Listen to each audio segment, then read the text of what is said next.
What can you tell us? All right, today at about 1:20, we had a suspicious person call at our local Quick Trip off of Franklin Trail and County Road 21. A man came in the store, was acting erratically, started to go through some dumpsters and trash cans, so they called us. When our officers initially talked to the man, there was a little confrontation there. During that confrontation, he tried to draw a handgun from his waistband. Officers deployed a taser. He then took off on foot. That led into a neighborhood nearby where he entered a home, which started about a 6-hour roughly standoff. During that standoff, he fired multiple rounds off in the house, through windows, through the walls, we believe through the roof. We're still working on the details of all that damage to the home and what might have been done.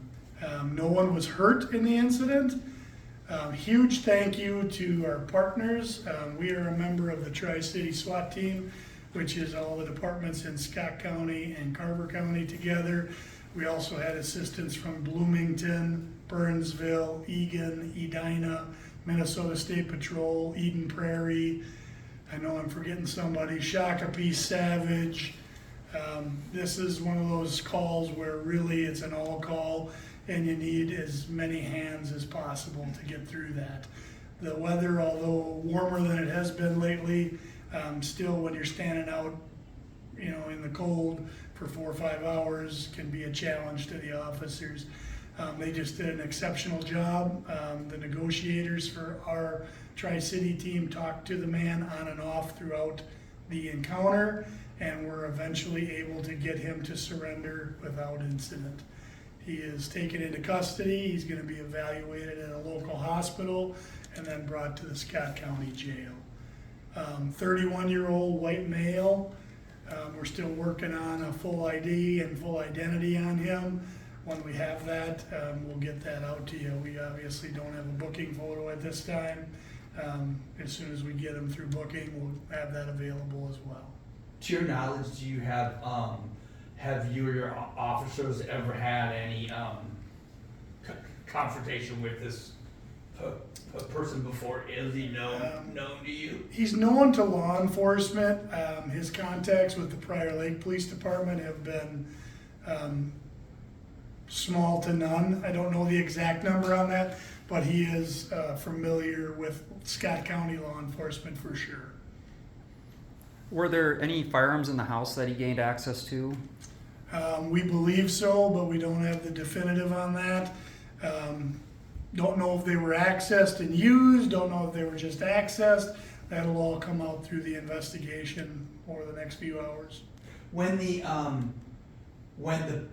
person accessed the home, were there other people in the house? Did he tell them to leave? Did they flee? How did that go about? The family that owns the home and lives in the home was there. He entered without their permission through an open overhead garage door and in through a service door. Our officers were close behind him.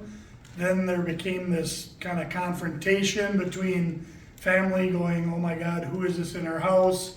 Oh my God, there's cops here. And they evacuated themselves. And then that led into some dialogue between us and him and some more pointing of the firearm inside the home. And at that point, we backed out and contacted our SWAT resources and dealt with the situation that way. How close were the bullets coming to the officers, do you know? Unknown at this time, but we had officers obviously very close and all around the home. So to fire through a wall or a window, I would say that's too close. How close? Was he actually targeting officers? We don't know that.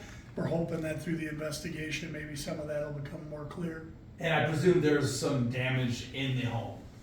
Yes, there is. There's at least the bullet holes, and then as we assess the rest of the home, we'll have to work with the homeowners to kind of decide what else is out of norm and damaged or not in place.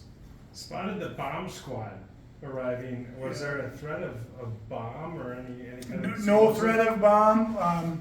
As a part of the Bloomington SWAT team, the bomb squad is affiliated with them, and when they get activated, they come as a package, kind of just in case. They also bring them some additional resources if needed in the way of dynamic breaching, of getting into an area if it was secured from the inside. The bomb squad can be useful in that as well. Was there adequate staffing, and this is a holiday long weekend? Yeah, adequate staffing, I would say. You never feel like you have enough in a situation like this. But again, it's one of those all calls where you turn on the light and hope everyone's coming, and they did. I would say that at our peak, we were probably flirting with 70, 75 officers from all the jurisdictions I named earlier. And like so many of these incidents, no one department can handle them by themselves.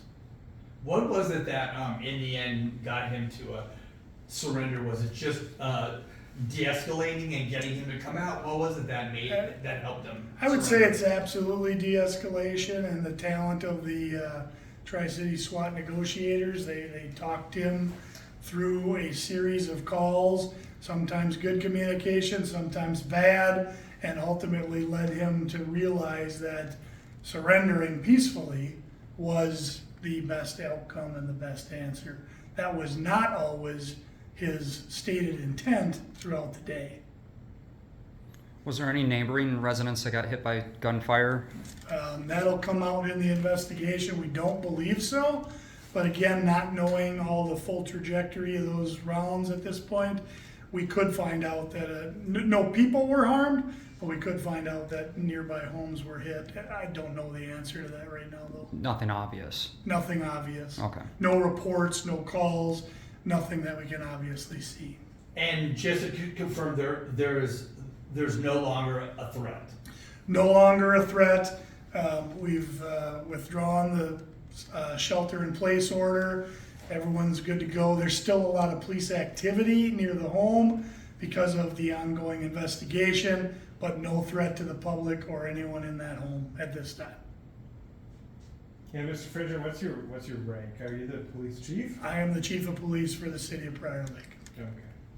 And just for the record again, can you spell your name for us? So we have it Sure. right? My name is Steve, Steve, Fraser, Frazer. Thank you, sir. You're welcome. Anything else, guys? I'm good. Thank you. All right. Enjoy your